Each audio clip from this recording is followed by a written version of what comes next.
Powered by Arkansas, for Arkansas. This is Inside Arkansas Live. And welcome into Inside Arkansas Live here on this beautiful day here in the great state of Arkansas. I am John Neighbors, your host, alongside Curtis Wilkerson and Andrew Ellis, and appreciate each and every one of you for making us a part of your afternoon this afternoon, as we're going to have a loaded Tuesday show for you. Hope everybody had a great Memorial Day weekend. But we're going to continue to talk about the news of Karter Knox returning to Arkansas. We'll also get into some college baseball, looking at some more of the field. We'll do a little vibe check into the chat presented by our friends at Basis Health. What to watch for, presented by Bryant Technologies. Who our heavy hitters are, presented by HD Roofing and Construction. And, of course, getting to buy and sell, presented by our friends over at BetSaracen. So we're going to have a lot of things to get into today. But before we do any of that, we just got to go ahead and make sure that this is known here in the beginning of the show.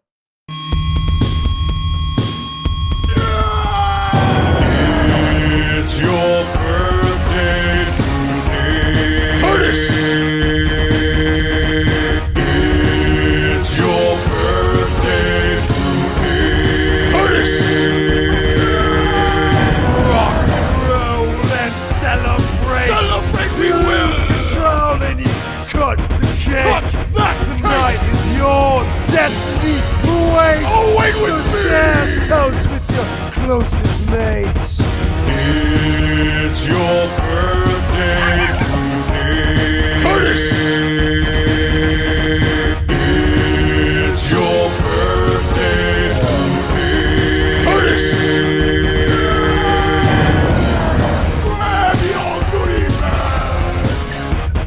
Open your gifts. Blow out your candles.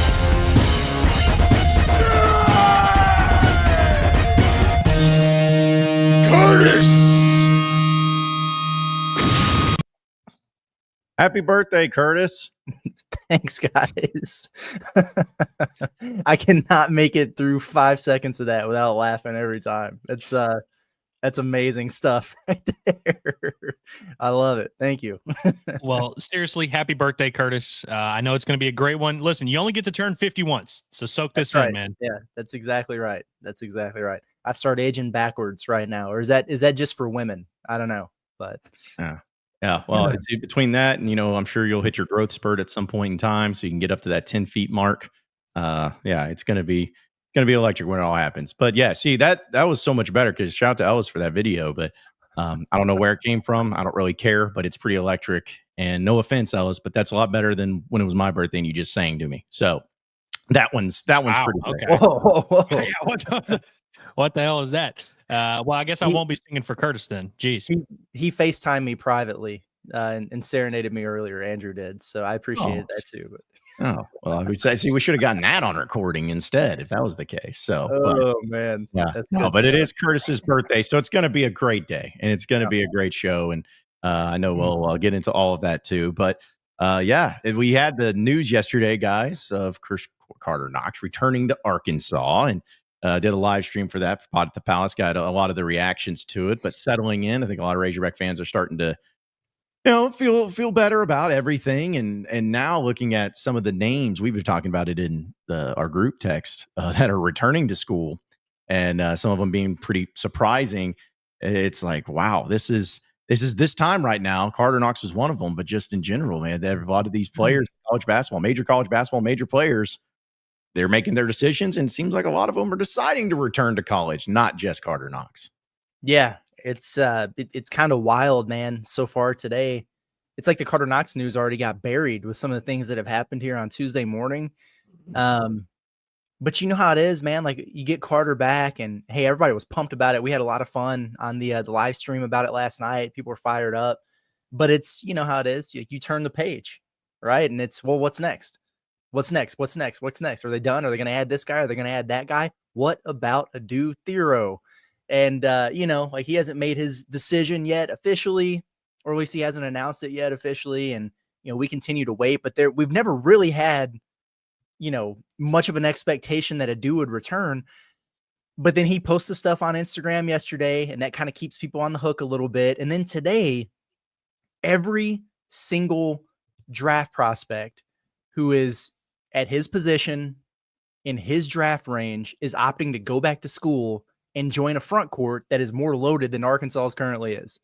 And so it just gives everybody more fuel to the fire of being like, well, why not? Why not?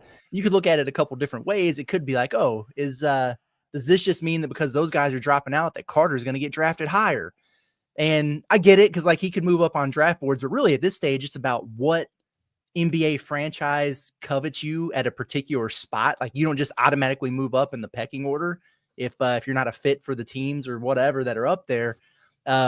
But we're gonna do this song and dance until Adou says something. I wouldn't be surprised if he teases us a little bit more, on social media before he breaks our hearts. It's like I said yesterday, Arkansas is just the school that they get the surprise in the other way. It's the guys who shouldn't stay in the draft that stay in. You're like, oh wow, that sucks. It's not the guys who should probably stay in coming back to school. And even though others are doing it out there, I'm not getting my hopes up on Adou Thiero. I can't do that to myself. I'm with you. I said yesterday that I never let myself talk myself towards Karter Knox not going to Arkansas, like not returning. I never let myself get there. I'm never letting myself get there with Adou Thiero coming back to Arkansas, where I'm like truly expecting it. Will I entertain it? Will I think about it? Sure, but I'm never going to expect it. But I think another part of this equation is, what are these NBA teams telling these guys? There's a lot of international prospects these days. I wonder if they're looking at some of these college guys, and the NBA is like, you know what? We'd probably rather these guys come into the league when we have all the information we can. I wonder if some of these NBA teams are maybe encouraging some of these guys to go back to school thinking, hey, there's a lot of other guys doing it. We might as well not give these guys guarantees.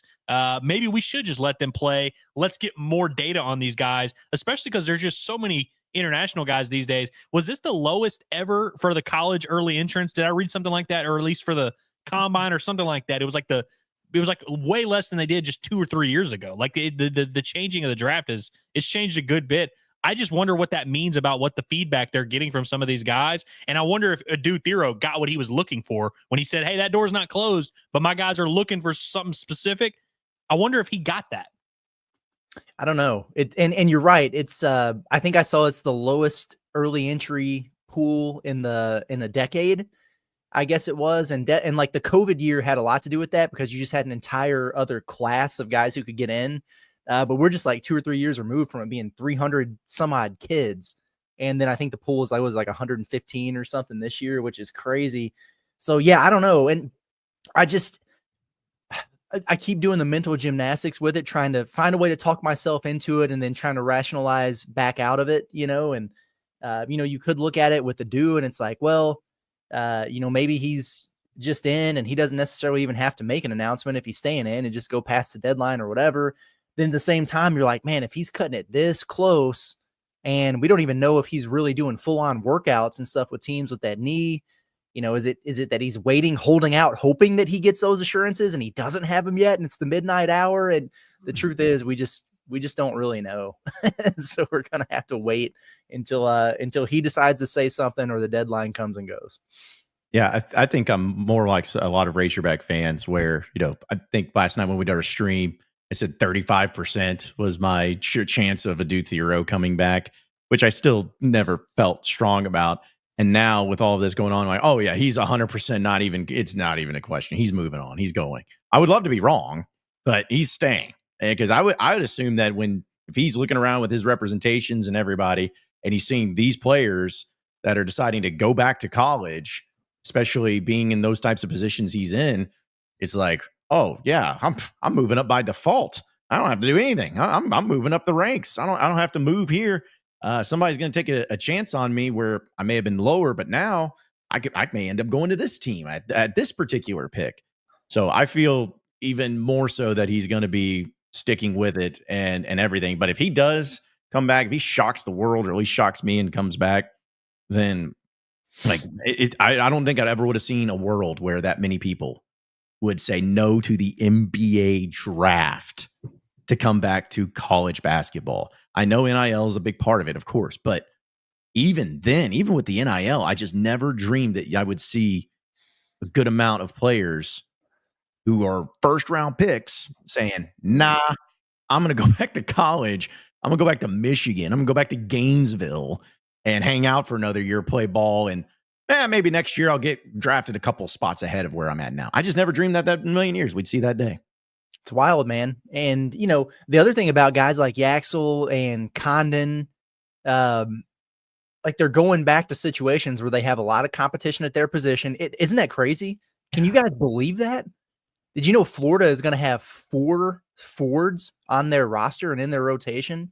Like it's literally unprecedented, unheard of. I can't believe it. Michigan, that they have Morez Johnson and Adou Thiero there in the front court, and Yaxel's just going to go join that. It's the craziest thing ever.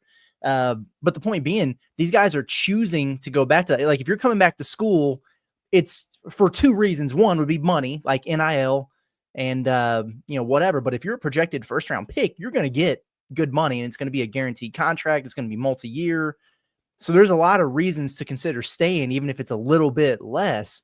But there's that, and then there's the potential of, can I up my stock?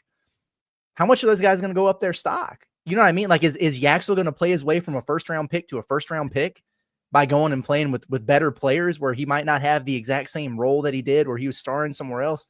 So it's interesting to see, and it makes me wonder, like, what those conversations are like with their inner circles, with their agents, with all those people that are involved in the decision-making process, and what the differences are between what's being said to Adou right now. Because in a way, you could have a very similar situation with him, and you could talk about how much could Adou up his stock, but you could have the same exact conversations with these other guys here. And the other thing is, Adou has been dealing with that knee injury to where he hasn't been able to showcase himself as much as these other teams as maybe he would a year from now. Of course, you run the risk of another injury, but it's a fascinating deal, and I think it goes a lot deeper than maybe people realize. So many factors at play.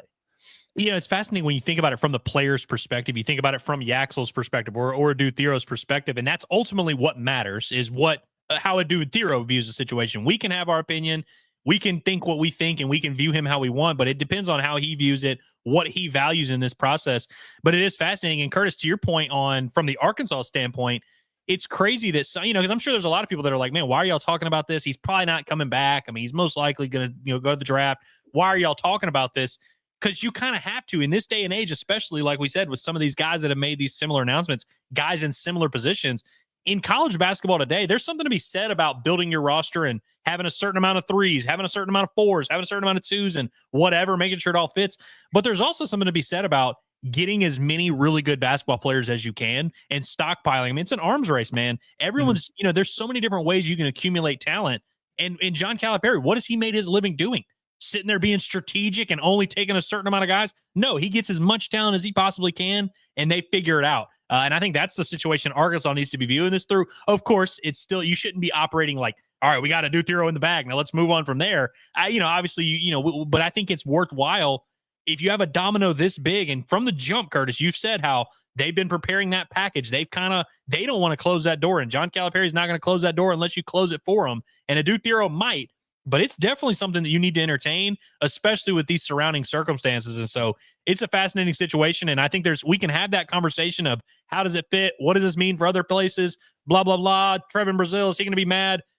You figure it out. You bring in as much talent as you can. And I said Karter Knox yesterday was about as good of an asset as you could get. Adou Thiero would be pretty damn close to that. Yeah. No, he would be awesome. And I'm going to be honest about it too, guys. I'm selfish. I prefer college basketball over the NBA. I think almost all Razorback fans do. It's not to say they don't like the NBA, but college basketball is just so much more fun, and it's a lot entertaining. That's what we talk about.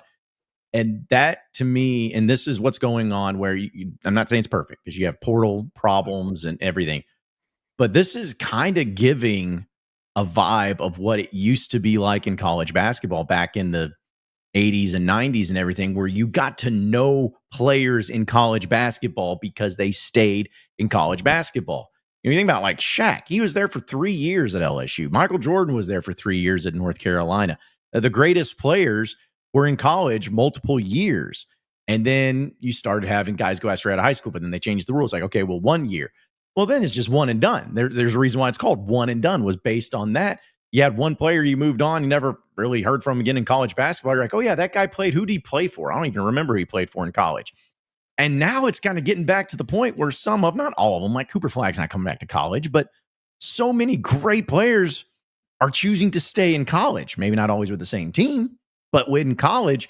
And I love that because it makes it so much more fun and entertaining. Obviously, from the Arkansas perspective, selfishly, you want the best players, but getting to see those great players at Florida again next year is great for college basketball. Getting to see, a guy like Yaxel being at a different school, but up at Michigan and everything, it's great because people know the name and they get to see him play again and see him in a different role. I think, college basketball has always been great, but man, this is something that's really going to be great for the sport overall. If it can continue this way of having some of your best players that could go first round, could be way up there in the NBA draft, deciding, no, I'd rather be in college. I'd rather play college basketball for tournament sake, for preseason sake, all that stuff. It's great for college basketball. So I'm a fan of this, and I love it.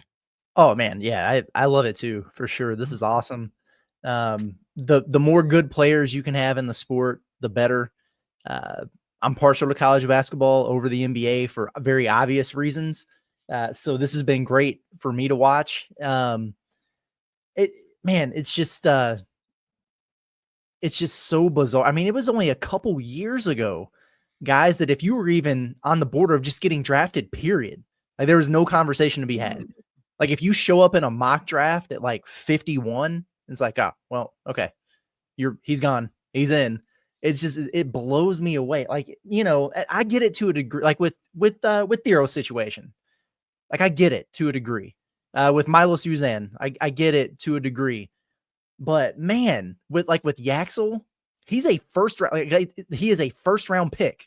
He could go top 20 and he's going to play at Michigan.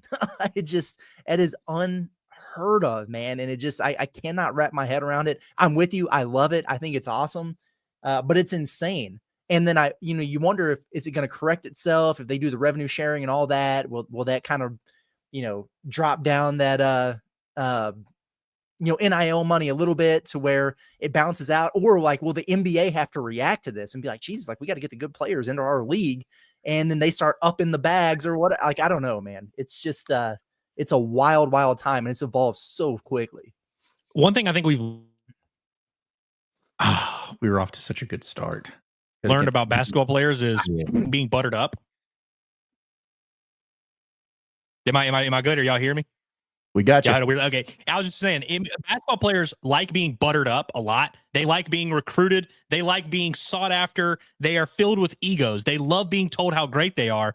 And I think there's something to be said about that when you think about some of these decisions. You have a college that's offering you $3 million. You have this college coach that's telling you how great you are, that's telling you how awesome you are. The NBA doesn't care if you live or die. They're going to have another prospect. They're going to always, and they know they can get you next year for maybe even cheaper, and you're even older and have less leverage. The NBA is probably not telling these guys a ton of things that they want to hear because the NBA is not in that business. They don't have any reason to lie to you. You know what I mean? I think there's something to be said about that when you think about some of these guys with a lot of egos that have a chance to make a lot of money and be stars and be marketable. And think about college sports. I mean, and not to bring up Caitlin Clark and have that whole thing, but like how marketable you can be being a Final Four high-level college basketball player. Obviously, you can be very marketable if you're an NBA star as well. But what's gonna be best for your marketability as an individual? Being the 11th man on an NBA roster or winning a title in college? Probably winning a title in college. And so I think that's the decision some of these guys are probably making. And so, again, it doesn't mean, hey, these guys did it, so Adou Thiero is going to do it. But there's a lot of factors to these conversations that are just different than they were maybe a few years ago. And tell me if this makes sense real quick, as I'm trying to figure out the right way to say this without screwing it up. But has the conversation now shifted a little bit from it's not come back to school and can he up his stock? It's almost to the point of come back to school and can you maintain your stock? Like, can you come back and get this huge bag, like this 1-year contract, and then hit free agency and have the exact same market? Like, is that still going to be there for you? Like, it almost kind of changes the narrative a little bit because in the past, it wouldn't make sense to come back unless it's like, okay, his dude can bump from, back into the first round to lottery or second round to a first round lock or whatever. And now it's like, okay, if you're late first, early second, you can go back to school, make $3 million for 1 year, and then go back next season into the draft and be late first, early second, and then just start it then.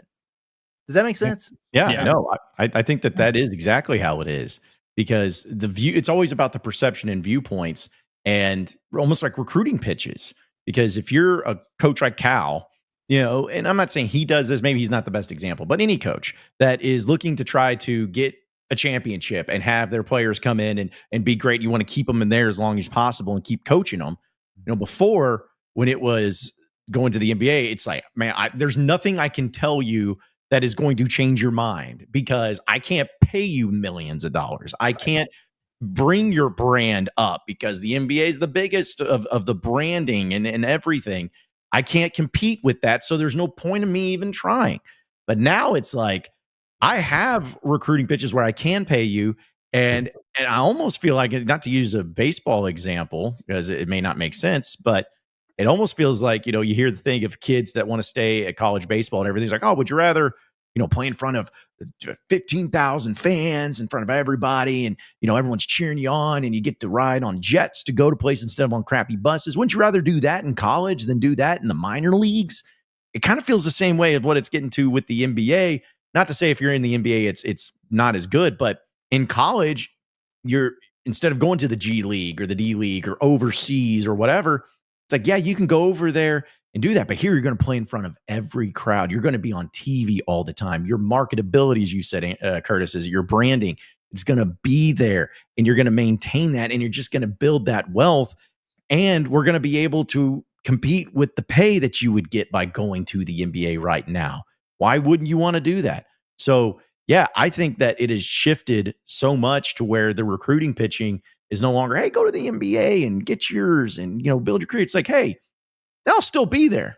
But you come back here, we'll give you something that you'll enjoy even more, and that you can still have and put on your resume, if you will, by giving us just one more year. Here's all the things you get. I think it's crazy how much it's changed. It's absolutely nuts, man. Yeah. I just can't believe we're talking about all this stuff.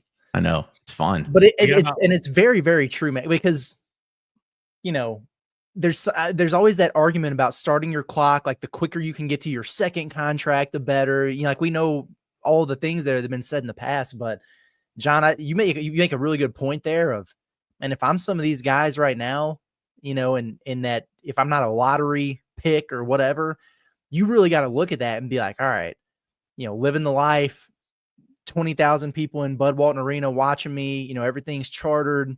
I'm making more money, and I can do this for another year and just be the freaking man.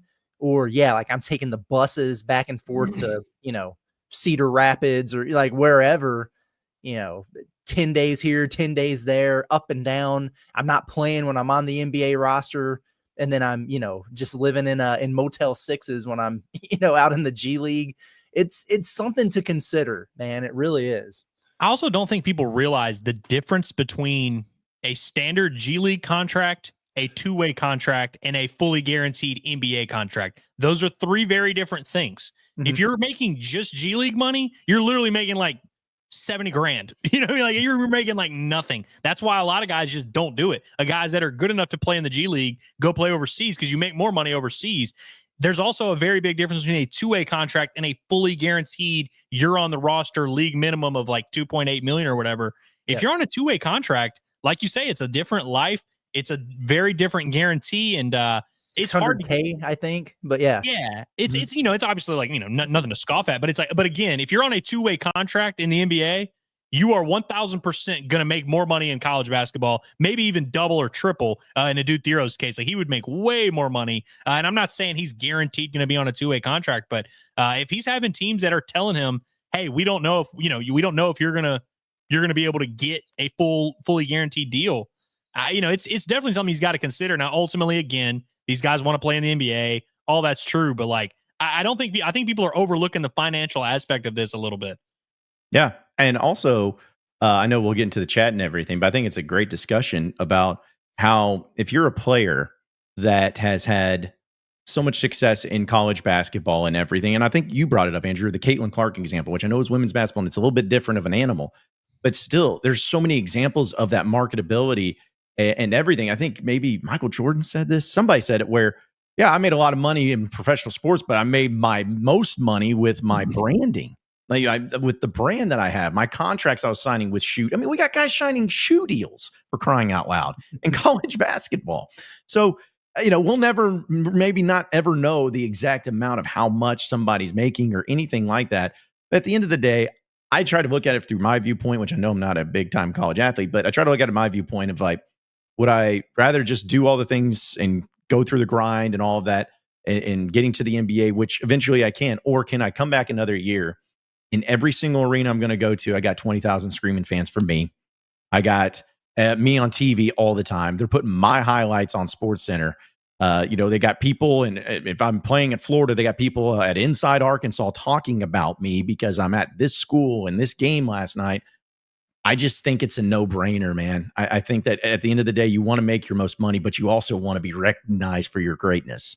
And I think college basketball right now has, whether you hate it, love it, like it, whatever, they've done a great job of, with the NIL and other things, giving you that opportunity to showcase your greatness, your brand, better than anybody, and there's no cap on it. You can make it happen. I mean, it wasn't Adou Thiero who said, I want to be more famous than Ronnie Brewer in Arkansas. You ain't going to do that off a 116 appearance, buddy. You're absolutely right. And think about it from this standpoint. And all we're doing is getting people worked up for no reason. Yeah, but honestly, and I know this is a very, very small factor into it, but you just got to think about like prisoner of the moment kind of stuff here. And, Thiero, he goes to the draft and he gets taken with the 6th pick in the 2nd round or whatever. Man, we'll celebrate it, and we'll go live and talk about it, and the University of Arkansas account will put stuff out about it, and there will be stories written or whatever. But it does, and it's it's a life-changing moment. Like, I'm not trying to downplay it at all, but there is something to be said for the reaction that's been had for something like Yaxel going back to school. And like even Karter coming back, we talk about what he wants to be at Arkansas, the reaction to Karter coming back and all the love that's been thrown out there, and the, oh, wow, this is nuts, whatever. And there's got to be a part of you. It's like, man, that would feel good.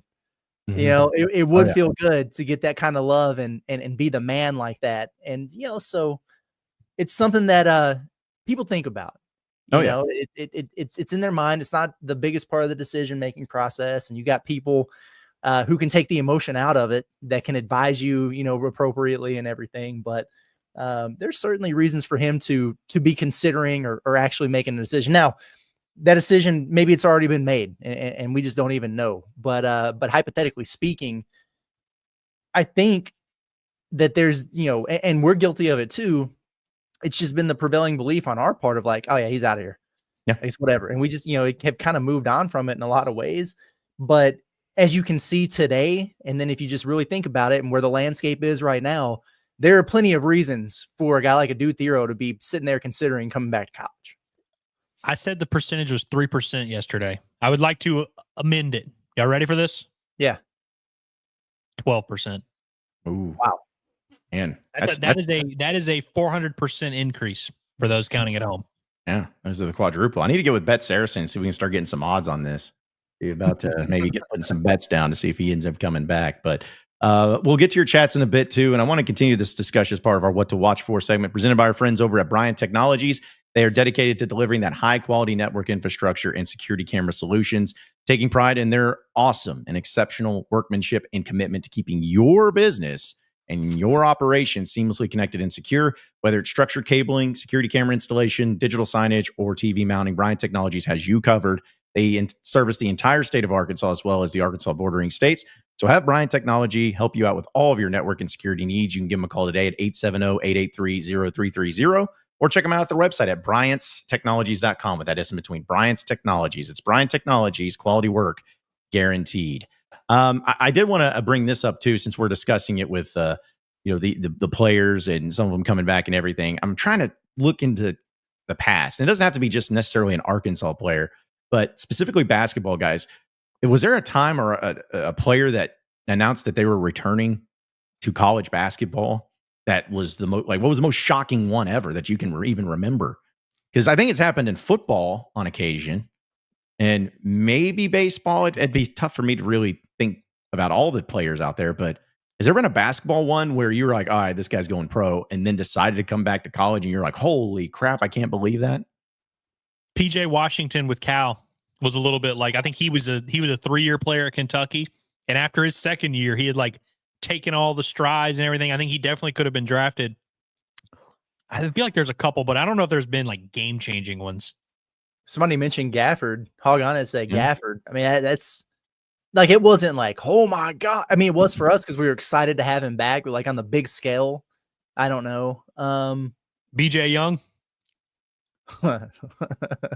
Yeah, we miss him. He's been MIA from our chat. We need to get him back in here. We do. Yeah. What the hell, man? Yeah, This is your time to shine, buddy. killing me. I'm sure that, honestly, John, if you wouldn't have asked the question, Yeah. you know, I feel like I could have named some. Well, and see, that was the thing is I asked the question. I don't even have an answer. So it's like, that's why I was like throwing it out there. I'm sure we could really, get our three heads together and dive deep into some research and figure somebody out. The thing is, here recently, we've seen a run of big men returning. Like, like Chill there says Oscar from Kentucky. Like, he was never really that much of a draft part. He was just a dominant college player. It's like the same thing with Zach Edey. Like when he came back last year or 2 years ago, whenever it was, it was like, holy crap, like the National Player of the Year is running it back. And it's crazy from that standpoint. But at the time, it was like, it makes sense because he's like, he might not even get drafted. Now he wound up going lottery or whatever and being really good in the league. It's starting to correct itself. Yeah, I don't know. I'd have to do some research. I know there are really good examples out there though. Yeah. I mean, also, and again, like a lot of the examples we would be guys that are in this Adou Thiero range of like 20 to 40 overall pick type of thing, which is, relevant because this is the exact thing we're doing. I mean, hell, Yaxel, got to be honest with you, is up there. Yeah. Oh man, he absolutely is. Yeah, absolutely. I was going to say I could come up with plenty of examples of players that decided to go pro, and I'm like, okay, good luck. Like I don't. Sure, I'm sure there's plenty of those guys to go around, but that's what maybe we're going to start seeing it more. We'll see how the ever evolving college sports and landscape ends up handling it. But I am all for this because we'll get to your chats because I know there's a lot to get into there. I think it is so fun and fascinating to be able to sit here with Thiero or anybody where previously I'm like, nah, he's gone. But now knowing that, well, let Cal get in there with old Johnny Tyson, like let him get in there and see, talk to him a little bit, and then if he could come back, like that's such a great feeling to have where instead of just moving on, be like, good luck. I guess you're here for your 1 year. Now it's suddenly like, man, don't count out these guys. Don't let it happen. I just hope Cal does his thing differently, because he was always about getting guys to the league. It's all great, but you got some power here too, Cal. You can make some things happen, Cal. You can get those checkbooks out. You can do some damage. Maybe that can happen for him. But it's just exciting. And we talked about this last night, but a lot of folks at his previous stop were telling us, get ready for the full roster turnovers. And hey, you might think a guy needs another year of college, but Cal's going to send him and all that. And he, to his credit, he really has adapted his way of thinking here, and has put more of an emphasis on retention and all that's really good stuff. So like it's not a crazy thing. For me, and this is really weird, and maybe we're probably going to talk about this more here in a minute, but like the title, like does Karter Knox make Arkansas a title contender? And it very well may. Like I think you got to have a lot of circumstances that fall right for you for that to happen. Just a really great situation that they have here. But I will say, in this offseason so far, even with Knox back, because I think pretty much everybody expected that to ultimately be the case, the one thing that's been missing from Arkansas is like that, oh shit moment. Yep. You know what I mean? Like from everybody else. Because you've seen that in other situations. You've seen Michigan with it right here. You've seen, guys go certain places and it's like, whoa. Like that really, we like to use the term needle mover around here. Like, holy crap. Adou Thiero would be that for Arkansas. Like that's the kind of thing that would, because it's been it's very different. When you focus on retention, you're not going to have the sexiest off seasons and portal seasons or whatever. And the guys have gone out and gotten have been great. And you forget about the McDonald's All-Americans they got in November or whatever. But that, going into the season, momentum, big splash. Oh my God, Arkansas, this is serious kind of deal. We didn't get that. And you don't have to, but it would be cool if you did. And there's like 3 ways that it could happen. And Adou is one of them, Yeah, we do this thing in sports where like whoever wins a title, now we're just like, that's how you win a title. You have to have that exact roster, that exact team. You have to have that coach. And so I don't want to do that game too much, but you look at a lot of the most recent title teams, they kind of have a lot of those boxes that this roster with the Adou Thiero back would check. Having returning veterans who lead your team and are guys that you didn't expect to get back that you're getting back. And so I look at it as Karter Knox doesn't equal a title contender, but Karter Knox plus some other ingredients, which Arkansas has some of those ingredients, might do that. I think if Adou Thiero comes back, that would be, like you say, Curtis, that big splash. That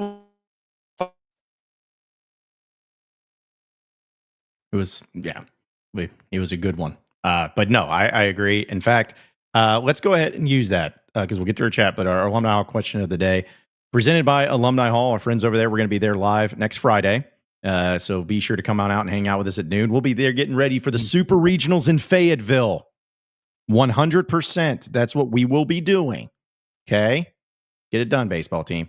But if you go to that website, insidearkansas.com/alumni hall, or you can scan that QR code, use that code HOGS20, you get 20% off your purchase. It's the ultimate Razorback shopping experience. Check it out today. So with the announcement of Karter Knox coming back, just if this was the roster, if this was it, what you see is what you get. Do you feel better, worse, or the same about this year's roster heading into the year compared to last year? And not surprising at all, because people love to live in the moment. 69% of you say better. You feel better about this roster than you did a year ago. 26% of you say the same, and only 4.5% of you say you feel worse about this roster than you did a year ago. So there you go. Hang on, John Calipari just tweeted. I need to see what it says. Oh yeah, we got to. Oh, never mind. He's at the meetings in Destin. Looks great. I'm gonna repost that because it looks good. Anyway, I feel better. I do feel better about this roster, but I'm not over the moon about it. And it's also hard for people to do this because they're not going to be able to really think about how they felt a year ago. You know what I mean? They're going to be thinking about, damn, Jonas was hurt for 30 games and Nelly wasn't quite what you thought he was going to be. And, Z was like, they're going to be thinking about everything that happened going into the year with those guys. It looked pretty good with what you had coming in there. I still feel better. I think mainly because of the retention aspect here. They're just going to be at a much further along starting point when it comes to their system and their schemes, and they're just going to be better early in the year. They sucked early last year. They really did, man. Even when they were playing those like quad 4 games or whatever, like those bye games, they didn't look very good doing it, especially offensively. They were just more talented. So I like the starting point. I think it gives you a higher floor, maybe. But I will say I feel better. I'm not satisfied yet. I'm really not. I think there's still there are no perfect teams out there, but there's still some things that they could address with just one more piece. That's where I'm at. I would say about the same, if I'm being 100% honest. And I think the context matters a little bit. Last year's roster is different, and we can argue who's better. I think this roster is a little bit better, a little bit more well-rounded overall. But last year, it was we understood the context. It was kind of a roster thrown together. It was the first time under Cal. The expectations were a little bit different. Coming off a Sweet 16, the expectations a little bit. Damn, man, rough stuff over there. Yeah. No, we're gonna have to get that fixed. But I did want to play this just real quick because celebrate, kill again, celebrate, kill again. Did that work? Yeah. There we go. That's what I'm talking about. Just wanted to make sure it did, because it's in fact I think I have it on my soundboard. I think celebrate, kill again, celebrate, kill again. Yep. I mean, it's great. It's perfection right there. And that's what makes me so happy is having him back and having him excited and about this roster and everything. But I'm kind of like, to your point, Andrew, I feel better about the overall roster. And I'm not saying this in an insulting way. It just last year felt like they had the sexiness to it because of the Nelly Davis angle. You had the number 1 transfer coming in.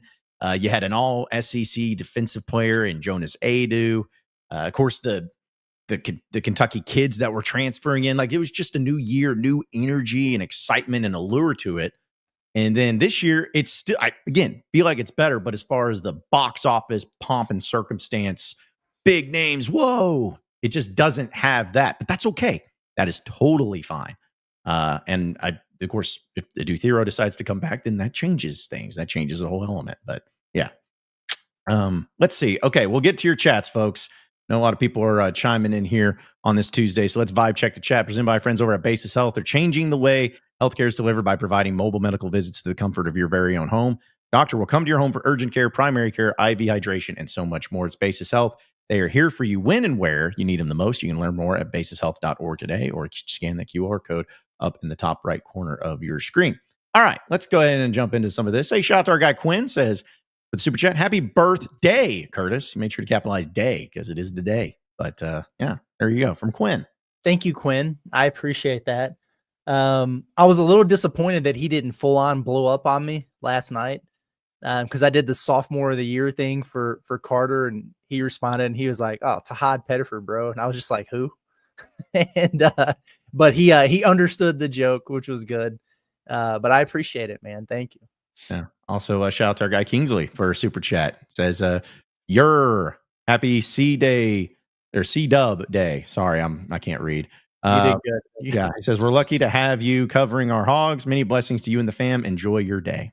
Thank you, Kingsley, man. I appreciate it, and appreciate everybody who's shared the birthday wishes there. Very cool. Makes me feel good. I'm a happy man. I'm very content. Like I'm good to go with everything I have in my life. You know, this is also like from a career standpoint.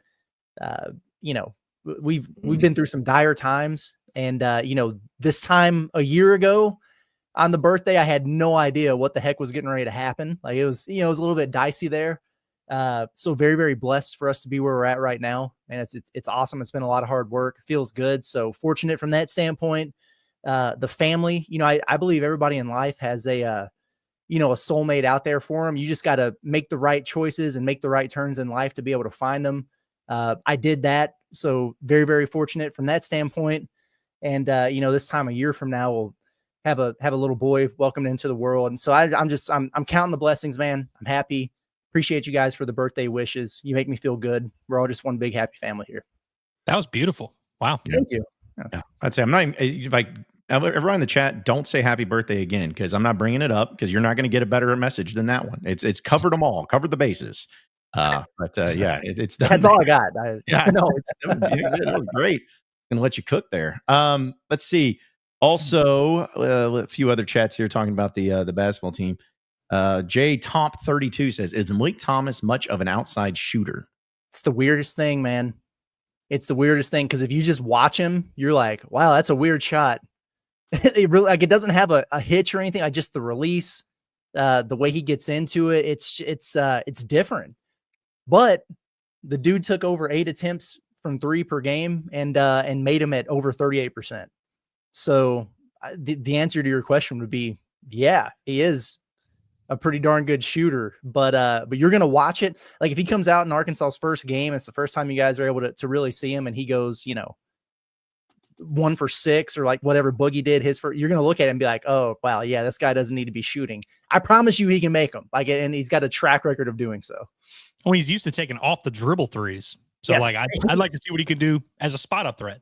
I'm very glad you said that. Yeah, he seems like a guy so far that is more comfortable pulling up off the dribble, which is kind of backwards from how you typically progress. But hey. Also, too, this comes from David. He says, "What's a realistic expectation for Knox and this team for next season, given the troubles last year during the regular season? Shooting still worries me for the team potential going forward." I just want to bring up real quick that I keep saying it every year, and one of these times I'm going to be right. They're not going to have the tough start to SEC play this next year. I'm hoping. I hope not. Just have a good January. Just have a fun January for once. But I think we talked about that the other day, especially with Carter coming back. I think the expectations are pretty much the same as last year. At least that's how I look at it. Yeah, I think so.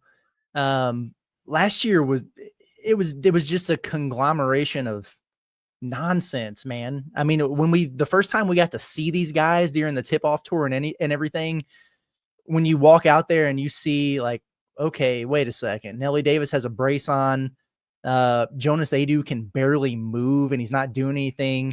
Adou's not dressed out because he's hurt. Like Trevin Brazil is limited. I know Cal's used the argument in the past of like, we've only had 5 guys at practice. We haven't been able to scrimmage. Bro, they legit couldn't. They really, really couldn't. And they were so freaking far behind. So we can't assume that they'll be more healthy, but good grief, you would hope that they would be. That would go a long way for them there. But I do think with the continuity that you're going to have with so many guys coming back, plus the staff back, it's just going to be easier to get other people, falling in line and comfortable in their roles because you already know kind of the roles of the guys that have already been on your team. So I just think they have a quicker starting point. And if they stay relatively healthy there, you would think that they would have a better regular season. It is a very fair, reasonable, rational expectation for Arkansas to have a significantly better regular season than they did last year. They shouldn't be messing around with 10 seed nonsense. There's just less independent variables. Whereas last year when we were talking about the roster, we didn't really know what most of those guys were going to give them. This year, you kind of at least, you don't know for sure, but there's at least more stability. We don't have to guess as much. Yeah. Yep. Yeah. Which is so much fun when you don't have to guess things and you can just know. Yes. I will say for the shooting aspect of it, they're not going to be, peak Alabama or whatever. Like it's just not going to happen. It's not the way this roster is built. John Calipari does not value the 3-pointer in modern basketball like others do. He just doesn't. But they don't have to be a horrible shooting team. Now they've lost, 60% of the threes that they did make, and they haven't added anyone who's made a 3 in college. So it's easy to look at that and be like, okay, so they're going to suck again. There's certainly a pathway to them being, just as good or slightly better than they were last year as a shooting team. A lot of that, it evolves around guys getting better, like Knox, Trevin having more volume. Like I'm not going to sit here and say, oh yeah, I expect Billy Richmond to suddenly become a good shooter. No, like I'm not talking crazy here, but you need your freshmen to be good for you. Like you need Malik Thomas in particular to be a plus shooter for you. And you need Acuff, I think, to be maybe a notch above what DJ gave you, just, average to slightly above average, and they'll be okay there. Also, real quick, Jake from State Farm. It's actually him. He said, do we have the funds set aside for Adou as well? Adou is in every mock draft. He's going pro 100%, in my opinion. I always assume they got the funds because they have the funds. Well, yeah. And heard from some people over there that before he declared for the draft, like there were moves being made to put together a pretty enticing NIL package for him to return. And I would imagine that that's still right there on the table because they haven't spent any money. So, other than what they already knew they were going to have to do. So, the money's there for Adou if he wants to come back. Excellent. Real quick, too, a little bit of, I got some baseball conversation here, too. Because Cole was saying, is Peyton Holt going straight to the league or does he have to go through the minors? But shout out to Peyton Holt, man. I was a little surprised by how many people thought he got called up to the Major League Baseball. like he's like going to play in the MLB tomorrow. No, he got a minor league contract, which is massive. He was playing in an independent league in Kansas City, the Kansas City Monarchs, kind of an affiliate independent league. He got a minor league deal with the Reds, which is what he was after. He's going to play with some former Hogs. It's a good deal for Peyton Holt. Yeah, really happy for him. What was it? Tyler Spoon, the dirt bag is what he was. It's a dirt bag for Arkansas baseball. So love seeing that. Also, Trey wants to know, when will we get some leaks on the Arkansas basketball schedule? I know we have the Duke game already. Well, Baylor's coming to Bud Walton Arena. We just don't know what the date is yet. Cal's trying to go to New York City, and if he's trying to go to New York City, he will go to New York City. So they'll be back at MSG. And then they're working on another really good game or two. So we know that an ACC school is going to come in. We'll learn that next month. But it is, Arkansas just doesn't do news. Nah. They don't do it. Like, it's just not a thing. We've seen hundreds upon hundreds of big matchups in college basketball leaked and announced and everything like that. Arkansas, they don't do it. And I wish that they would, but they don't. But yeah, you're going to get Baylor in here. You're going to get an ACC team in here. You'll play in New York City, and then you might have one more really solid game there. And then let's see a few more here because I know we'll have some other things to get into. But White River Cafe says, were we better with TB starting while Adou was out? Seems like we were. Well, one, I was like 6 games, and one of which they got beat by South Carolina by 1,000. And one of them, they beat South Carolina by like 2. And one of them, they lost to Ole Miss. Like, they won. They had a nice win against Vanderbilt. I wouldn't say they it wasn't like they turned the season around. Like, it definitely wasn't as bad as the Boogie situation. And we even said the Boogie situation was overblown. I think it's being a little bit overblown here. Trevin played better. There's no doubt about that. But I don't know if Arkansas was a vastly different team. They played. They were playing pretty well when Adou got hurt. Yeah, like it seemed like they had figured some things out. Trevin was just able to step in and help them maintain that. They got quite a bit better offensively and also quite a bit worse defensively. If you kind of go run the numbers there, which makes sense because Trevin's maybe a more versatile offensive player. Like him being able to shoot threes opened up some other things for driving lanes and all that. But he's not as versatile of a defender as Adou is. So they kind of took a step back on that side. Yeah. And I also, I said I was joking about the happy birthday stuff, but KC Masterpiece said, happy birthday, Curtis. I turned 34 today. I'm getting old, man. Shut up. No, seriously. I started that one. I mean, happy birthday, by the way. And it's crazy because I've seen a number of people that were like, oh dude, we share a birthday. Like we talked about it yesterday. It's crazy for whatever reason around that Memorial Day weekend. A lot of babies get hatched, it seems like. So good stuff. Let me tell you something. If you're feeling old at 34, it's all downhill from there, buddy. Yeah. There's not going to be a year where you just feel younger magically in your 30s. Not going to happen. It's your final year of not being able to run for office, though. So that's true. Good point. Exactly. You can run for president next season. You can finally do it. You broke through. Also, another one from White River Cafe said, happy birthday from the rival Augusta Red Devils. What is this? That's the White River Cafe is an establishment. But the rival Augusta Red Devils are the rival to my high school, separated by 10 miles. And thank you for that. Appreciate it. Yeah, I felt like there was a meaning to it, but I'm glad. Augusta was definitely our rival naturally, but the first recruit commitment, like my first signee as a college coach, came from Augusta. Very cool. Very nice. Yeah. We'll have to make a trip. Was it the White River Cafe? Gonna have to check that out at some point in time. And then he took a dump on the ping pong table in the cafeteria and splattered it with a paddle and wound up getting expelled from school. But anyway, yeah. Was that wrong? Should he have not done that? Was that probably wasn't a sober decision, but anyway. Like, kids are so stupid, but like we were the stupid too, but I just love stories like that where it's like, how, why, just what brought you upon this to make this decision? Sometimes. Well, yeah, I can't even think of a situation where I do that, but anyway. Yeah. Shout out to Shark and Saw for the super chat. Appreciate you. He says, first, happy birthday, Curtis. Go hit up Cafe Rue if you can. Great birthday spot. Secondly, I'm putting some bingies on a Houston, Florida championship rematch. They're both going to be loaded. Yeah, both those teams are going to be good. Both of them are going to be really good. I'm trying to decide where to go for dinner tonight, so appreciate the rec. You guys ever been there? Cafe Rue? Rue Orleans? I've not been there, no. Remind me where it's at. It's on College. Okay. Over by Boca? Not that far down. Okay. Mick, the reason I ask is I can see the sign in my head, but I just don't remember where it is exactly. But there's some kind of like cocktail bar right below it, I think. Okay.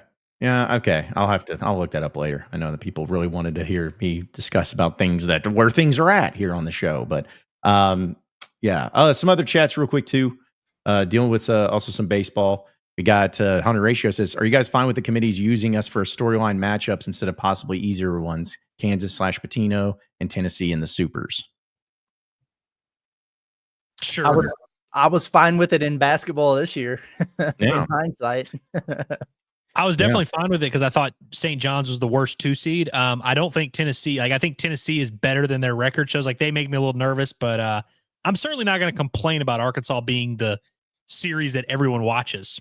No, no. In fact, I love it. And no, it's one of those things that I love it when you win because but when you lose, it hurts that much more because people just will not shut up about it.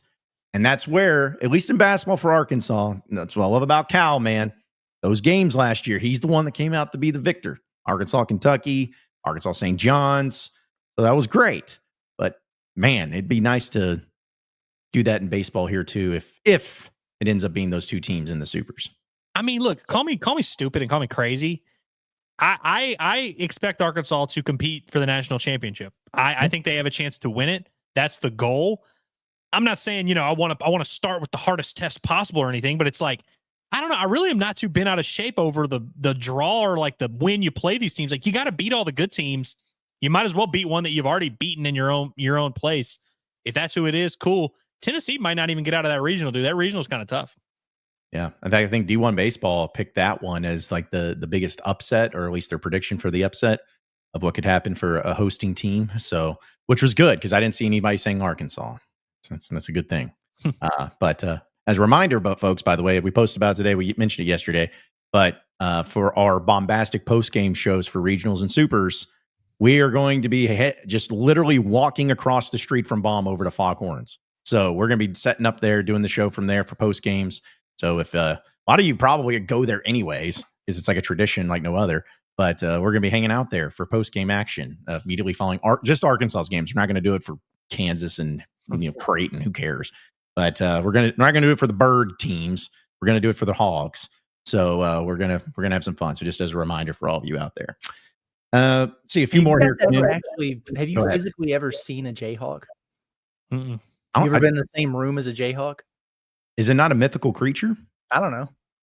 I've never seen one, but I do have a shirt that says "Bitch, I'm a Jayhawk." So whoever made those shirts had to make a killing because my buddy Devin has one that says the same thing, but with Razorbacks. Did he buy it at the Liberty Bowl a few years ago? No, I think he bought it at the Walmart neighborhood market. Okay. There's a guy selling them outside of it. No, Walmart. Well, maybe it was the same guy because I bought it from a guy selling it outside Liberty Bowl. The traveling sales guy of just selling these shirts. Credit to that guy.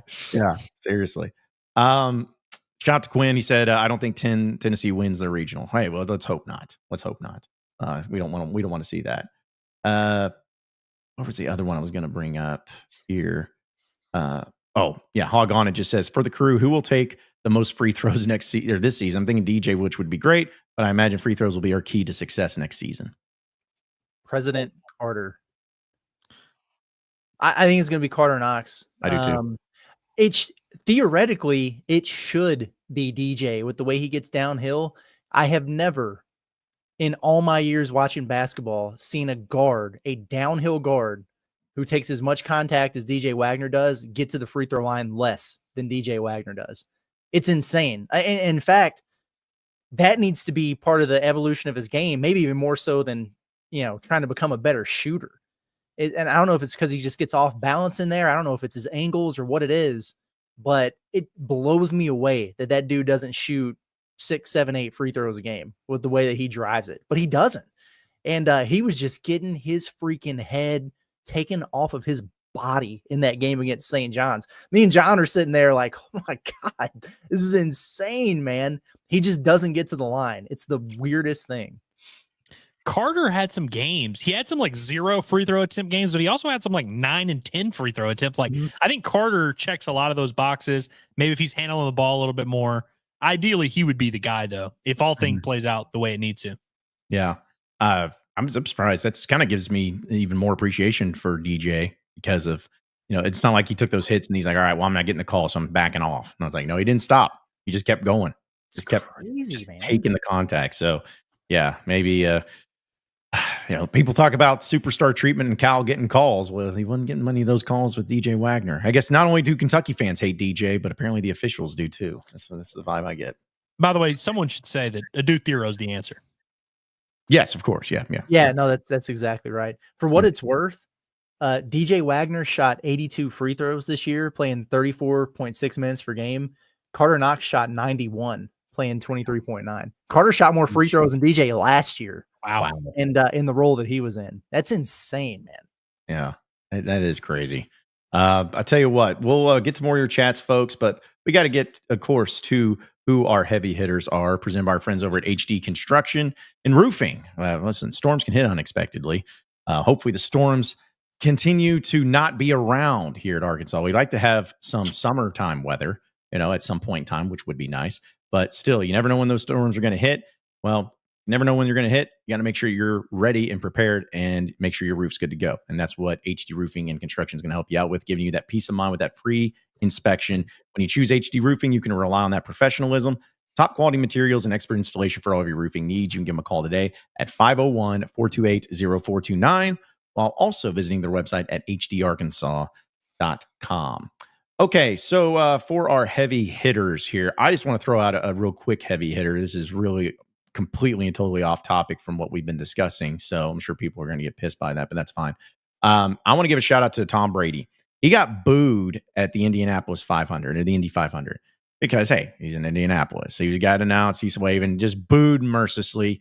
And, he's got 7 Super Bowls. It's whatever. He doesn't have to, sit there and feel bad because anyone's booing him. But it's always about that response. And I love Tom Brady's response on Instagram where he just said, yes, it was nice to get in one more successful drive in front of a bunch of Colts fans. I'm like, I like that, Tom. I like that, Tom. TB12. I hated you as a player because you beat my poor lowly Jets every year, but you got some good spirit in there too. So heavy hitter for me goes to Tom Brady and his approach and his ability to roast anybody because he is the GOAT with his 7 Super Bowl rings. That's pretty good, man. I hadn't seen that. Good on him. Yeah, Tom Brady. I like that. That's solid. I'm gonna go. The basketball guy, it feels like I should go Karter Knox or John Calipari. I'm not going to. They're permanent heavy hitters, Yeah. But I am gonna go Darius Acuff because I just saw, you were talking about the guy signing shoe deals. You could shine shoes too. He could do that if he wanted to. He's not gonna have. Somebody should be shining his shoes, his Reeboks, right? Because that's what he signed. I just saw that he put out like his first little like commercial advertisement type thing. It's on Instagram there, which is cool. That's just a big time deal. And I think it's, it's been almost a year now that Darius has been committed to Arkansas. It's been like 10 or 11 months that he's been committed to Arkansas.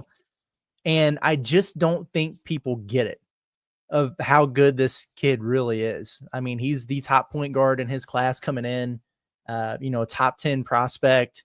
He's going to make people forget about Boogie Flan so quick. He's going to be a really, really good player for Arkansas. I'm super excited to start seeing some of those practice clips that come out, with him busting DJ's ass on a couple possessions or whatever. Because we saw some of that last year. They would do the back and forth between Boogie and DJ. Well, now it's going to be Darius and DJ, and I can't wait to see it. In the transfer portal era, and especially on an Arkansas team where you're bringing all these guys back that you're so familiar with, it's easy for the freshmen to kind of become, the next tier, or the guys that you don't think about as much. And I like Malik Thomas too, but Darius Acuff he's going to be a guy who I think is going to be that next, Calipari guard. And that they say that for a reason. It's because he's had so many of those guys who've been really, really good right away. And I think he's going to be that guy. I'm super, super excited about him. He's on campus getting up shots already. Malik's on campus. Billy Richmond's back on campus. Malik Ewan's on campus. The boys are back in town, if you will. And I'm excited for this team to get rolling. For some reason, when Curtis talks, that's when my internet's the best. So I'm always nervous whenever Curtis is talking because my internet's flawless, and then I'm about to go on a run, and then I know it's about to crap out. But I want to keep on the Cal guards thing. I'm going to go with our very own pro hog, Shai Gilgeous-Alexander. Love it. Who dropped 40 and 10 last night. The Thunder go up 3-1 in the series. They're one game away from going to the finals. Everyone complains about SGA. Everyone says, oh, he's grifting for fouls and blah, blah, blah. And all these people that have been kind of hating a lot this postseason. And a lot of people that love Anthony Edwards, I don't see anybody acknowledging the fact that SGA is taking Anthony Edwards out back and outplaying Campman in every single game this series. And I just don't hear anybody talking about it. Everyone just shut up. I mean, I know we had a lot of people in the chat who were like, I'm never watching the NBA, and mumbling all these slurs underneath their breath or whatever. I know that, if you don't watch the NBA for whatever reason, that's cool. But of the people that do watch the NBA, I haven't seen anybody giving Shai his props. What the hell? The MVP is out playing Ant-Man. He's about to go get his first ring. For as much as everybody's complaining about SGA, he's kind of the man. And you know who my next heavy hitter is? Stitch. Yes. Let's go. So Love not that. because the movie was good. The Lilo and Stitch movie is very average. It's not that great. But you want to know who puts asses in seats? Stitch. I'm telling you, I see more Stitch merch out there. And I have a bunch of nephews and nieces. Everyone complains about Disney doing all these live action remakes. And look, they're all average. The reason they're doing them is because Stitch puts asses in seats. Lilo and Stitch made over $300 million at the box office this past weekend. It saved the movie theater. My wife is getting ready to be a mother, and she hasn't seen Lilo and Stitch. Oh, dude, you got to see the original. Y'all have to watch the original. Yeah, or I've seen it. No, I've seen it 100 times. But dude, yeah, it's so good. Yeah. Then now the new one does kind of suck. I got to be honest. I've never seen Lilo and Stitch. You have to be kidding John, me, dude. Yeah, you and Michelle. We need to get John and This Michelle is crazy. screening of Lilo and Stitch. It's unreal how new we've one. gone on all these trips and watched movies and this has never come up because we would have made you watch it in Lexington. Yeah. Well, it's so shit again. I know it's your birthday, Curtis, but I'm the one that felt old because I immediately thought that Andrew was talking about that streamer when he said Stitch, whatever that guy's name. Oh, Sketch. Yeah. Nah, Stitch ain't about that life. Yeah, I would think. The only thing I know about Stitch is that he's got the high pitched voice thing, and yeah, he's like a koala bear or something. I don't know. I don't know what he is, but okay. I'll put that. He's electric, is what he is. Yeah, I'll have to put that on my list of watches that I end up taking out. But okay, yeah, there's another one too that I had. Oh yeah, I wasn't gonna play the video because it's not as entertaining as far as the content of it. Did y'all see Greg Sankey get pissed yesterday? The SEC commissioner, dude, is pissed. He is sick of the Big 12 and the ACC. He is fired up because they are basically.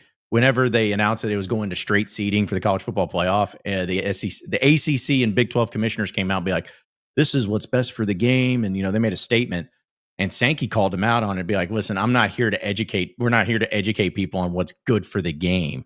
Like these other people basically saying that they don't care about what's actually like what we're trying to solve and everything. They just want to be seen like they care and they don't. So, I mean, he's getting fed up and fired up and he got back and forth with the reporters about it too and everything. So I don't know. I just feel like he's so above everything else now that like when we see him at SEC football media days, I'm sure he'll be asked about it. But yeah, he was getting pissed. He was fired up for it. So let's see. Also, I'm gonna have to watch whatever video they just put out for Karter Knox. I don't know. I've retweeted it without looking at it, but I'm sure it's pretty good.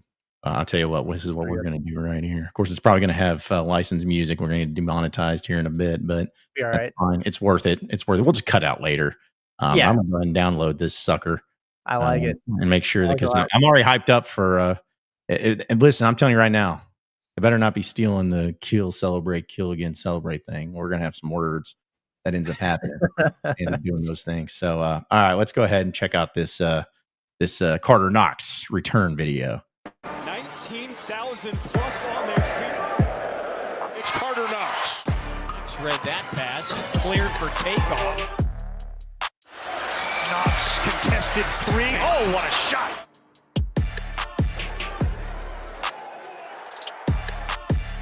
Knox throws it down. Knox going up top, and he throws it down.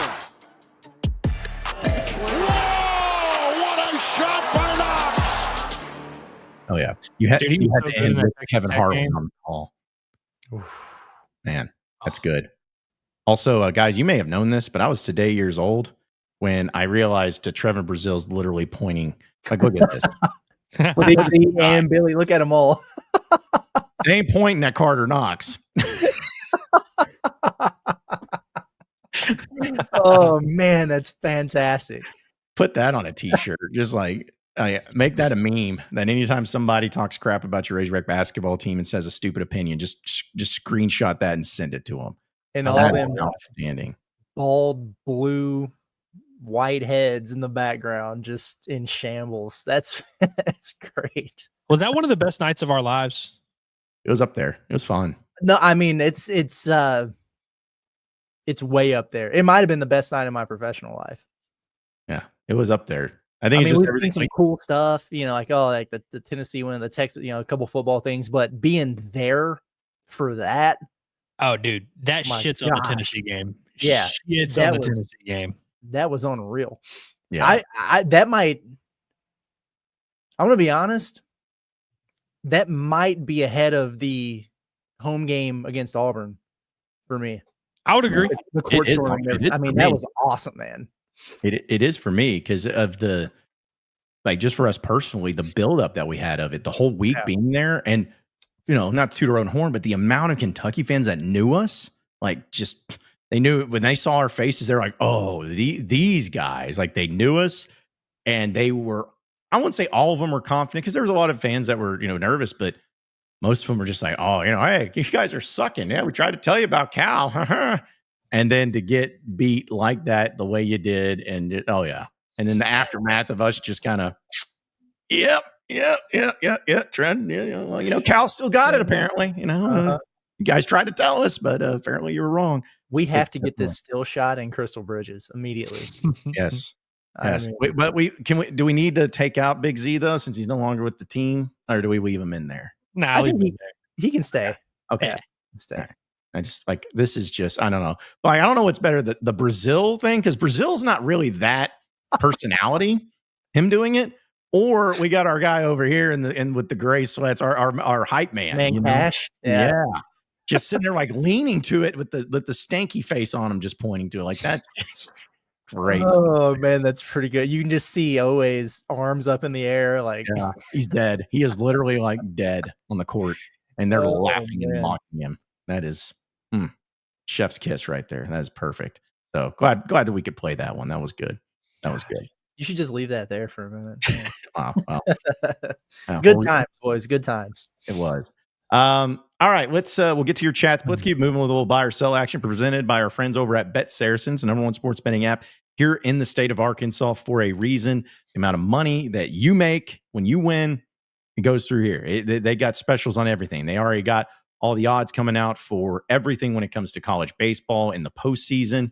I know a lot of people are excited about that aspect of it, to try to get out there and make some money because you're going to bet on your Hogs to win it all. And that's what's going to happen. And it's going to be great. So, of course, you're going to make there. But hey, if you want to bet on the Razorbacks right now to win their regional, they're minus 450. So, yeah, kind of got some favorites there for that. But also, if you think that Arkansas is going to win it all, of course, I just had the odds. They were actually yesterday. I need to pull them back up. Yesterday, Arkansas was no longer the favorite according to BetSaracen. Slight second. Oh, to win the title? To win the title, yeah. So I'll have to go back and find it and get the update on that. But still, I was kind of surprised by that because most people felt like they were going to be the favorites. But who was? Because it was, I guess, LSU maybe. Well, yeah. Let's see. So it's now tied. Okay, here we go. Arkansas and LSU both had the best odds at plus 500. And yesterday, Arkansas was 525 and LSU was 500. So Arkansas moved ahead a little bit more. But real quick, just to give some odds on the other teams. Arkansas and LSU at plus 500. Next is Tennessee at plus 700. I was a little surprised to see them have the second best odds, but Georgia and North Carolina at plus 900, Vanderbilt at plus 1100, Quinn's Auburn Tigers at plus 1500, Oregon at plus 1750. Have you guys noticed I haven't said Texas yet? I was about to say, I was like, well, Texas way down there at plus 1750. To win it all. There's no way Texas wins the national title. Like literally, we could play this tournament 350 times. They would lose at some point 350 times. They do not have the horses to win the title this year. Vanderbilt, I don't think will. But Vanderbilt could maybe. But I don't think either of those teams are getting to Omaha. Yeah, I don't think so either. But apparently neither do the odds makers. But it's crazy that Texas is getting that disrespect. Dude, it's wild. If you felt good about like just going with the ultimate ones, plus 100,000, Stetson, Charleston, Columbia, Fairfield, and Holy Cross. So if you're feeling crazy, Holy Cross was the one doing this. That's right. Yeah, ain't losing with that if that was the case. But either way, yeah, just give you an idea for what it's looking like for some of the odds, and that's with BetSaracen. So let's go ahead and get to the buy or sell action. Few of them here. Buy or sell that Karter Knox will average at least 15 and 6 next season. Sell. I think he gets 15 points, but I don't know. I don't think he gets 6 rebounds. Damn it, that's exactly what I was thinking too. 6 rebounds. What do you average rebounds wise? Like 3 last year? Probably something like that. 3.5, maybe. 3.3. Yeah, he's 8.3 and 3.3. Yeah. So okay. Yeah, I think with Adou Thiero back, with Malik Ewan, with Trevor, there's a lot of guys to grab rebounds. I'm going to buy it because he's going to be averaging 6 to 15 points and 6 block shots a game. So there we go. 6 assists. He's a floor general now. Yeah. Yeah. I think he will average 15 though. I do too. Yeah, I do too. Let's see. Buy or sell that John Calipari will have at least 2 NBA lottery picks next year.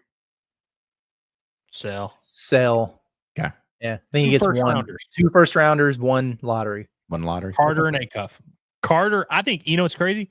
I think Carter is going to be the lottery pick.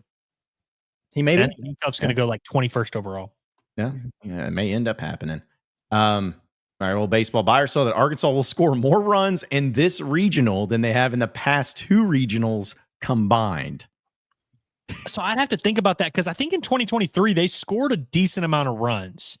Now they lost. They gave up a lot of runs. I think they scored a normal amount. Yeah, I had the math pulled up, but I threw away the sticky note I wrote it on, so I'm going to have to go back and get it real quick. But yeah, it was essentially last year. You're talking about in 3 games, Arkansas did score 17 runs against SEMO. People forget that, but then they only scored 6 and then 3. So just last season alone, they ended up scoring 26 runs in the regional. So you got that. And then if you go to the previous year, which I know they also played an additional game, so you got to take that into consideration. But last year, Arkansas did score 13 runs against Santa Clara. I just saw that TCU score again. It made me sick. 20-5. Arkansas only scored 5, then 6, and then 4. So you're talking about 26 runs. Do the math here. Carry the 2.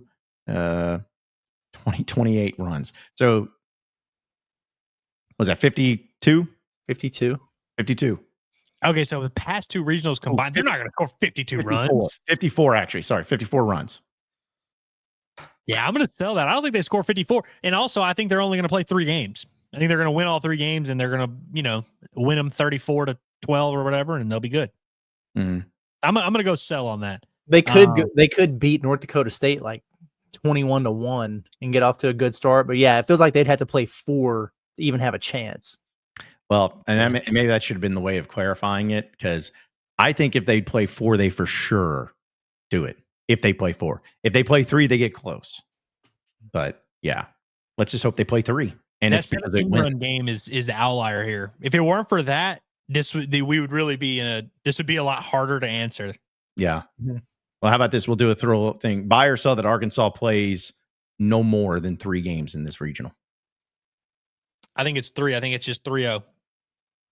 Yeah, 3-0. What you think, Curtis? I can see the wheels turning in your head. I think they're going to lose once. Do you think they lose game 3? Yeah. Okay. I can live with the game 3 loss. That's pretty much what they did game 1, right? Yeah. Yeah. I cannot live with a game 2 loss. No game 2. You got to win game 2, dude. That's how you win a regional. Yeah. Yep. It'll be just enough for us to get pissed off and nervous, but they'll be fine. They'll win the decisive game, like, 13-3 or whatever, and it won't be a big deal. But yeah. I'm trying to think of who they would start in like that game 4. Obviously, it would depend on who all they've used. Maybe that's a Big Mac start. Yeah. And yeah. Maybe game 1's a Big Mac start. I guess, yeah. I mean, I could see it either way. Big Mac's going to get a start if there's 4 games. He's going to get a start at some point in this regional. All right, real quick, some other ones. These are done by the research team that have been put together for us, personal ones. But buy or sell that Curtis hates it when people sing happy birthday to him.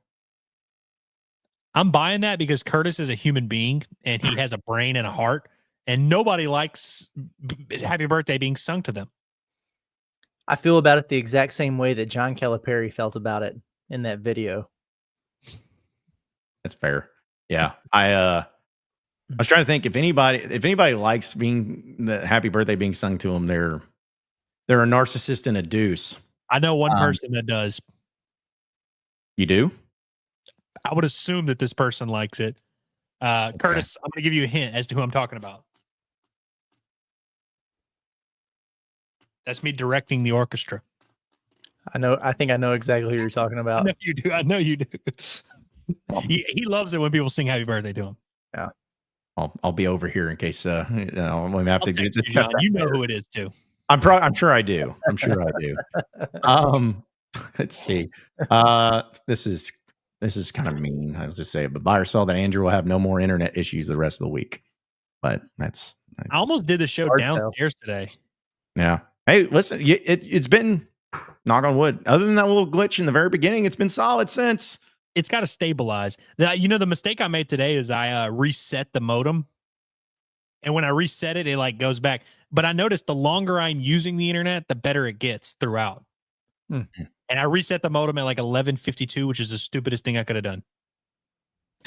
Well, yeah, it's up to just we're going to sell that. I'm going to sell it because the internet's going to remain strong for Andrew. And I know that the PC police might be coming at me for this one, guys. Buy or sell that John is the whitest of inside Arkansas. I don't know. We are some white boys, man. We are. The three of us, we are some white gentlemen. I'm still buying it. I don't know. I think Curtis might be whiter. He might be whiter. Although Curtis, it depends on how we're clarifying this. It does depend on how we're clarifying this. It's not the color of my skin. Because we all know we're that definitely answer. not talking skin tone here. Yeah, we're not talking skin tone. We all know that answer.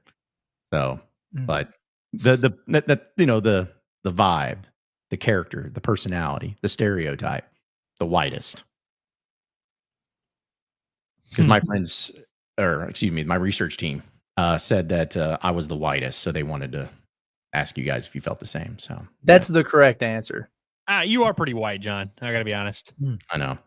Even though if people only knew, my ability to do certain things, they'd probably be pretty shocked. So just saying. What is that a reference to? I'm not going to say because I'm going to get in trouble because it'll come across the wrong way and it's not intended to. So I'm just going to leave it at that.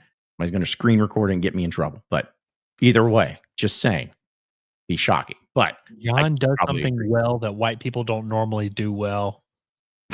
Yeah, high jumper, eh? Yeah, that's it. Yeah.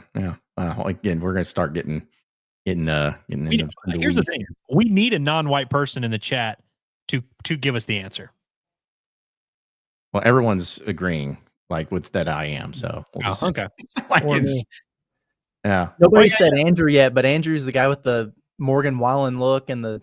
But nobody said Andrew being the white guy. I'm wearing a Bass Pro Shops hat. But I don't do a lot of white person activities, I guess. Yeah. Well, I think also, just being honest, for me being from Fayetteville, Arkansas, I think also is probably that too. So I got that Creole in me. It's a little different. Yeah. That's right. All right, we need to move on. Can you speak Cajun? No, can't speak French. Can't do any of it. Did you go to school with somebody that did? Was there a little kid that was speaking it and you're just like, what? Oh my God, dude. Well, when Katrina happened and they all started coming up north a little bit, you started having all these people from the heart of the Gulf of Mexico that were coming up. Yeah, I definitely went to school with some Cajun folks. Okay, I got to bring up this because this our guy Kingsley. He might have this settling. He said, "What flavor of wings do you get at Wingstop?" Now this is where I'm going to be really white. Because I get barbecue. I get barbecue on the strips, but I like the lemon pepper wings a lot. I don't know what answer I'm going to need to give that would go one way or the other because I have honestly no clue. But Curtis, that was a good answer. Lemon pepper. But be honest, I do the Cajun rub and hot buffalo. So that'd be my two. I don't know what that means. There's one that's like that I tried recently. It was like a hot honey. It wasn't called hot honey, but it was like that. That was good. Kingsley just said Andrew posted a Kevin Gates song last week. It ain't him. Jeez. Yeah, so we're saying Andrew's just zesty. Yeah. To be fair, Lil Wayne and Kevin Gates are both Louisiana guys, so it's like, got to support my brethren. But no, yeah, I think I'm less white than y'all at least. I mean, I am in a relationship with a biracial woman. I'm trying not to say anything that'll get us in trouble, even if I know it won't. But yeah, it's doing that. So, Kingsley said, okay, Curtis is out. So there you go. We found out. That's what I needed to hear. Yeah, when you said lemon pepper, that was a good one. Kingsley, you may have to explain to me like the hierarchy of the wing flavors and what it means, because I'm curious about that. Either way, jeez. Anyways, some other things before we close up shop here. Some other chats that wanted to jump into. Oh, I guess we're talking about Mason Jones. Hog on says Mason Jones eating on those 2-way contracts because we're talking about the G League and everything. So, hey, if NIL was a thing when Mason Jones was in college, he'd have been eating in Fayetteville for another year. Mm-hmm. Oh yeah, I think that's the man who would have gotten paid. Oh my God, dude. Okay, I looked it up earlier. Y'all want to know how much Mason Jones made this past year to play basketball? $578,000, 577 cents. Wow. Wait. $587,577, not cents. I don't know why I said cents. Like $576,000. I think it's $5.76. You could just say he made $8. But no, he made less than $600,000 this year to play basketball, some of which took place in the NBA. Yeah, that's crazy. Yeah, he could get that nowadays for playing, a quarter of the season, maybe even more than that. So, Andrew froze, but he ended his stay, so we're just gonna roll with it anyways. Let's see. Also, Corey said, buy or sell. Yeah. There it goes. Corey said Acuff didn't prove he was a good 3-point shooter in high school. I have doubts he can do what DJ did last year. So he didn't shoot well as a senior. As a junior on the EYBL in the Scholastic League, he shot over 36% on 7 attempts per game. So, yeah, but why do you got to bring up numbers and stuff, Curtis? Why you got to do that? He didn't shoot well as a senior. Yeah. But he proved that he can. He just hasn't done it recently. Also, Trey wants to know, Kurt, have you heard from the staff if any contact has been made with Adou? I mean, I think that I'm trying to understand exactly what the question is. If we're talking about like his decision and everything, as far as I know, Adou hasn't told the staff one way or the other what he's doing yet. I think is the best way to say that. But like, has there been contact or whatever? Like Adou knows exactly what's on the table for him at Arkansas. But I really don't think it's a situation where he, is like talking to Cal or whatever every day and, like, hey, I'm leaning this way, or like hitting him up for a bunch of advice. And I really don't get the sense that it's like that. So no, I don't think it's been a constant, but to my knowledge, he hasn't told them, hey, I'm out, or hey, I'm in yet. Sometimes those things are known and, they just sit on it and then an announcement's made or whatever. I don't think that's the case here. Also, I meant to bring this up, but I have to do some like production work here real quick by loading this into the screen. So I'm going to say things to stall for a quick second. There we go. So we got, I wanted to bring this up too. What do you guys think of EA Sports College Football 26 cover? Can't help but notice we're not on it. Let's see. Oh, there's a little speck, up there next to that L in the LSU, spread. Where? Could be. I'm joking. I have no idea. They're not in there. Like I'm just totally making that up. But shout out to the coaches now being in it too. You got Lane Kiffin. Is that James Franklin? Yeah, Lane Kiffin. You got Kirby Tebow? Smart. What's up? Is that Tim Tebow? Yeah, and Reggie Bush is in the front. Jeez, dude, if they put Darren McFadden on there somewhere, come on. That dude was the greatest in that game. That way back. Dan Lanning back there with a porn stash. Yep. Who's the random Texas fan back there in the back left, just doing the hook 'em? Who is that? I don't know. Wait, let's play this game. What would have been more likely? Us inside our.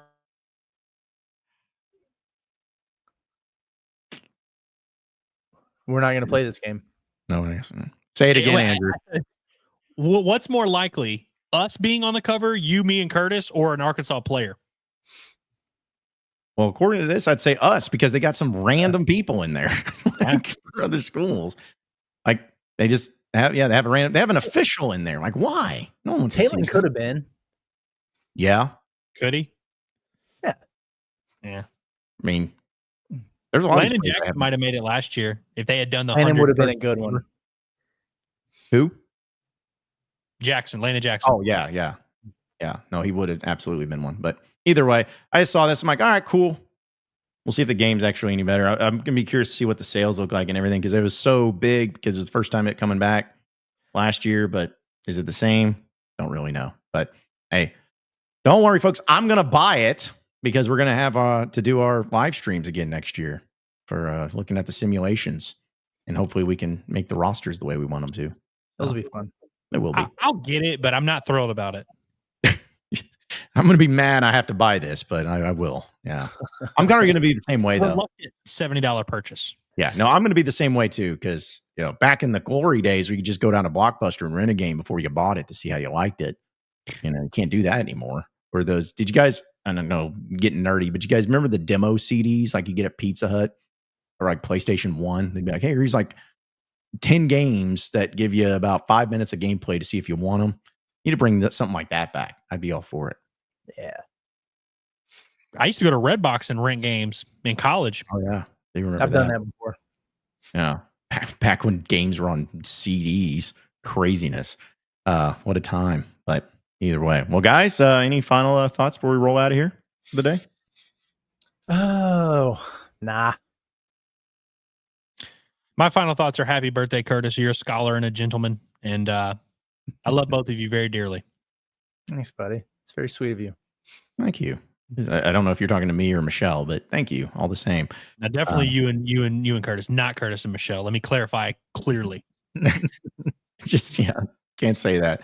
But no, it's, happy birthday, Curtis. It's been a great day, great show. We had a lot of fun yesterday. All these other bums taking time off. We were over here grinding with our live streams and having some fun with that too. But either way, it's going to be a very busy week. So be sure to tune in for everything we got going on here at Inside Arkansas. It's the bombastic post-game shows will be happening at Foghorns next to Bomb, following all the regionals. So I guess at 2 p.m. for the first pitch, first game. What is that, Andrew? Be 5? It's about 3 hours, right? Probably 5:30, something like that, in that range. Wait, hold on. What's the question? For the post-game shows for our bombastic post-game. Yeah, 5:30. So Okay. I thought you were asking what time the game. I'm like, no, it's at 2. No, yeah. For the post-game shows. 5:30. Following the game. Be ready for it. Yeah, following the game, just be ready for it. So we'll have that. So be sure to subscribe to us here at Inside Arkansas. Be sure to check out our audio podcast wherever podcasts are found, whether it's Inside Arkansas Live, Pod at the Palace, or the Bombastic Podcast. Also on social media at Inside Arkansas, as well as check out our website at InsideArkansas.com for all the latest, greatest, up-to-date information on all things Razorbacks. So for Andrew Ellis, Curtis Wilkerson, I am John Neighbors. Same sports show, same sports channel tomorrow at noon. Have a great rest of your day, everybody. We'll see you then.